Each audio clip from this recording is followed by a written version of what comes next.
তলোয়ার নিয়ে দৌড় আরম্ভ করলেন। তলোয়ার নিয়ে দৌড়াইতে দৌড়াইতে বাবার কাছে গিয়া তরবারি উঠালেন বাবার গর্দানটা কাটার জন্য। এই মুসলমান যুবক মুরব্বী পর্দা অন্তরালের মা খেয়াল করেন মহাব্বত আর ভালোবাসা কেমন।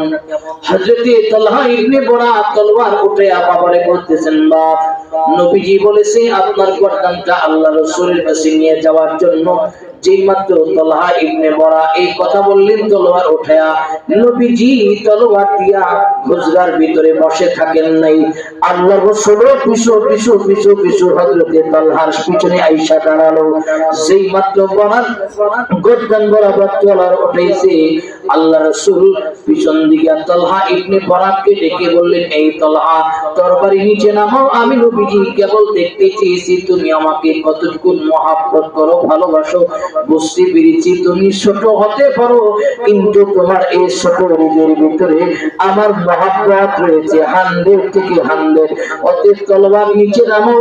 আমি নবীজি বাবা সন্তানের মধ্যে দ্বন্দ্ব লাগাইতে আসি নাই, আমি এসেছি বাবা সন্তানের মধ্যে মহব্বতের বন্ধনটাকে আরো দৃঢ় করার জন্য। জোরে বলুন সুবহানাল্লাহ। তরবারি নিচে নামাও, বাবার গর্দান নাই, নিচে নামাও।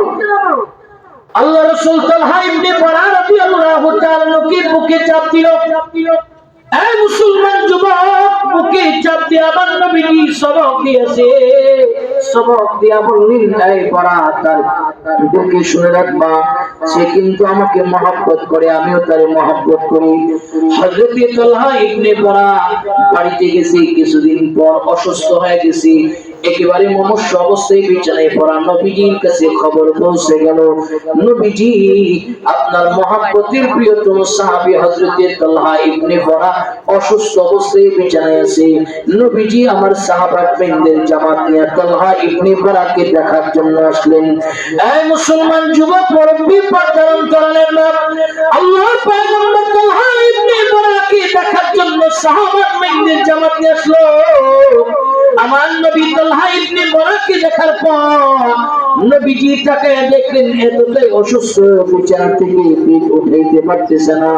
পয়গম্বর আমার তালহা ইবনে বরাকে দেখার পর বললেন, এই বরা, আমি তালহাকে যে অবস্থায় রেখে গেছি, সে যদি দুনিয়া থেকে বিদায় হয়ে যায় আমার কাছে কিন্তু খবর দিও। আর যদি নেক হায়াতের সাথে সে দুনিয়াতে জীবিত থাকে এই খবর আমাকে দিবা। তালহা ইবনে বরাকে এই কথা বইলা আল্লাহ রাসূল হযরতে বরার বাড়ি থেকে যখন নিজের বাড়ি দিকে রওনা হয়ে গেল, কিছুদিন পর আল্লাহর পয়গম্বরের কাছে খবর পৌঁছালেন, নবীজি আপনার মহব্বতের সাহাবী তালহা নাকি দুনিয়া থেকে চলে গেছে, তার ওফাত হয়ে গেছে। আল্লাহর রাসূল এই কথা শোনা মাত্র সাহাবাদের জামাত নিয়ে নবীজি হযরতে তালহা বাইতে রওনা করলেন। এই মুসলমান যুবক মুরব্বী বাবা পর্দার অন্তরালের মা, নবীজি আমার তালহা ইবনে বরার বাড়িতে যাওয়ার পর হযরত বরা নবীজির সামনে দাঁড়িয়েছে। আল্লাহ রাসূল বললেন, এই বরা, বলো না আমার তালহা দুনিয়া থেকে বিদায় হয়েছে, তুমি আমাকে কেন খবর দাও নাই? বলে নবীজি খবর দেই নাই, কারণ একটা। বলে কি কারণ? বলে আপনার প্রিয়তম সাহাবী মারা যাওয়ার আগে আমারে ওসিয়ত করেছে, বাজার আমি যেদিন মরে যাবো রাত্রে বেলা মরলে আল্লাহ রাসূলকে খবর দিও, আর যদি দিনের বেলা আমি মারা যাই আল্লাহ রাসূলকে খবর দিও, রাত্রে মারা গেলে খবর দিও না। বলে কেন? কারণ নবীজি দিনের বেলা পাহাড়ের গিরিপথ দিয়ে আপনি আসবেন, বেঈমানরা আক্রমণ করবে না, তীর চালাবে না, পাথর দিয়ে নিক্ষিপ্ত করবে না।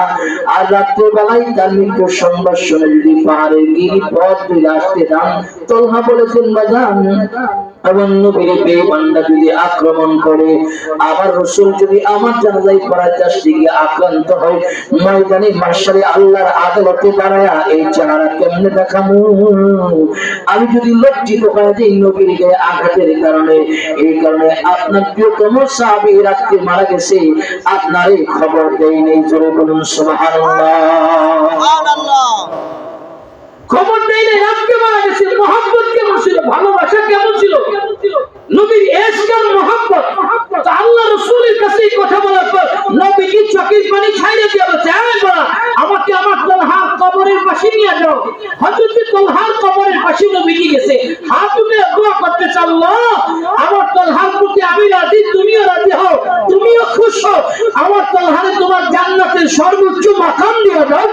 সুবহানাল্লাহ। সুবহানাল্লাহ। আল্লাহ রাসূল দোয়া করছে মহব্বত আর ভালোবাসা।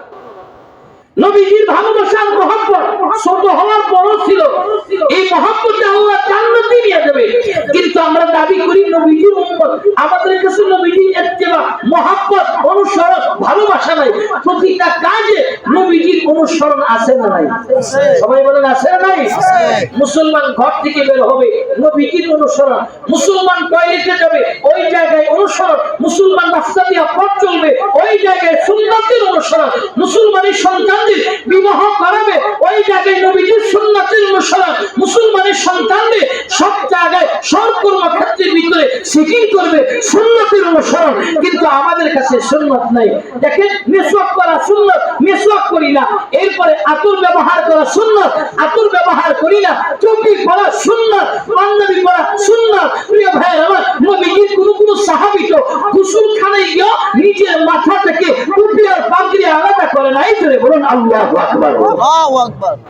হযরত বেলাল হাবশী রাদিয়াল্লাহু তাআলা, হযরত সিদ্দিক আকবর রাদিয়াল্লাহু তাআলা একদিন দেখতে টুপির উপর দিয়ে একদিন পানি ঢেলে দিয়েছে। তো হযরত আবু বকর জিজ্ঞেস করলেন, বেলাল, একটা দৃশ্য দেখছি, তুমি টুপির উপর দিয়ে পানি ঢালছো কেন? বলে, আমি মাথা থেকে টুপিটা খুলে একটু জায়গায় রাখতে গেলে মনে হয় আমার নবীজি আমার কাছ থেকে আলাদা হয়ে গেছে। বলুন সুবহানাল্লাহ।